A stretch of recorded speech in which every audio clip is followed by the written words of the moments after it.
First of all, a pause in fighting is not a ceasefire. A pause in fighting is not a ceasefire. I'm so sick of the rebranding of a ceasefire. A 2-month pause in war is not a ceasefire. Period. End of story. Go ahead, Omar. Then Hamas is welcome. Hamas is welcome to release all of the hostages. I said what I said. If you release all of the hostages, that is not a then we can talk ceasefire. About it. This idea that you release the hostages and as soon as the hostages are released, Israel will continue their genocide is unacceptable. Unacceptable. But anyway, continue. You know what else is unacceptable? The fact that there are more than 50 hostages being held by Hamas unacceptable. for more You're than 600 days. Individual. Let me ask you something. Emily. You were on this show. You were on this very show a year ago debating Abby Martin.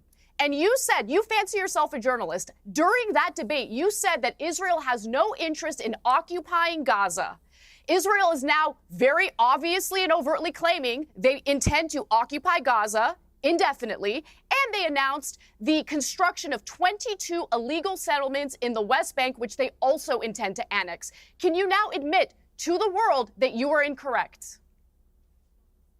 No, the situation on the ground changes. And beyond that, this could have been avoided in the first place if the hostages had been released and if Hamas had surrendered their weapons, which is something that Israel has stated repeatedly. You're a liar and you're vile. Continue with the ad hominem attacks, we're not propagandist for the Israeli government and you disgust me. I'm actually not. I've never worked for the Israeli government. All right. Do you have any more actual arguments, or are you just going to hurl ad hominem? Let me shot at people. I've given you a good chance to speak there. Palestinians have died as they...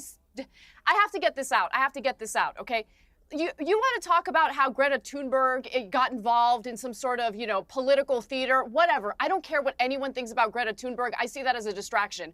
What it's distracting from is the fact that IDF soldiers are intentionally shooting at and killing desperate Palestinians as they're trying to get humanitarian aid from this Israeli-backed organization, which, of course, is able to even exist because they defamed UNRWA. They starved Palestinians for months. Shut up. They starved Palestinians for months.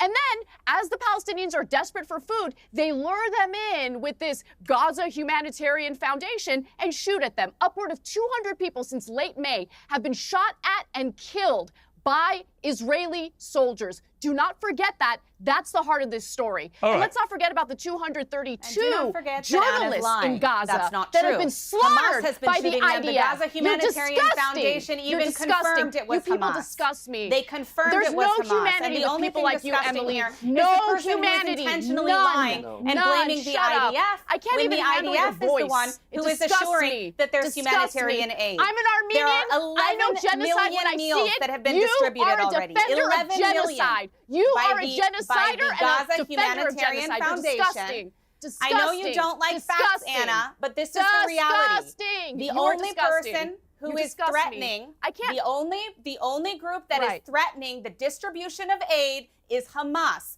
That is who has been shooting at innocent Palestinians. No military Palestinians themselves. Israeli forces. It's a lie that has been debunked. Don't all talk over each other.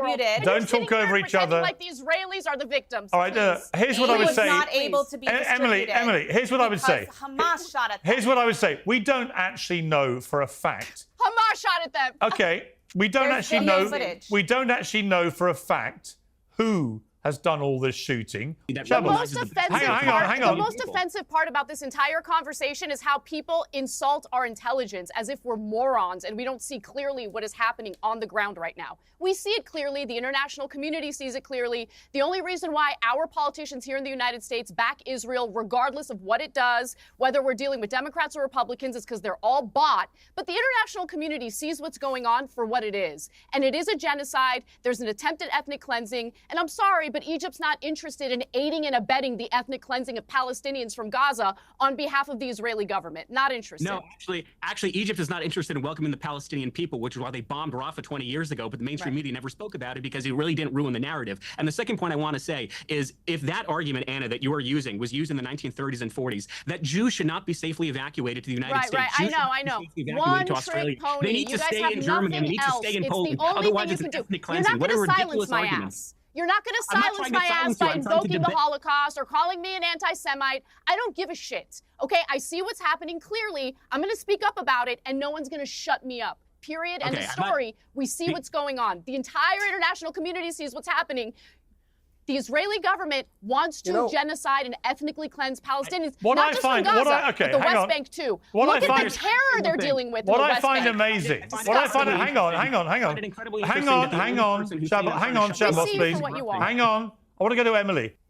I just want to mention quickly that Emily is one of these Israelis who's going around doing propaganda tours on manufacturing consent for the United States to go to war with Iran on behalf of Israel. We can't make the same mistake that we did in Iraq. We should not go to war in Iran on behalf of Israel. If Israel wants to go to war with Iran, they should do it themselves without our military support, and that includes taxpayer dollars. Go do it on your own. Go ahead and enlist, baby girl. Go do your thing. But leave America out of it. Our men and women in our armed forces shouldn't die on behalf of your country, period. Okay. I'm going to leave it there. Thank you all very much. I appreciate it.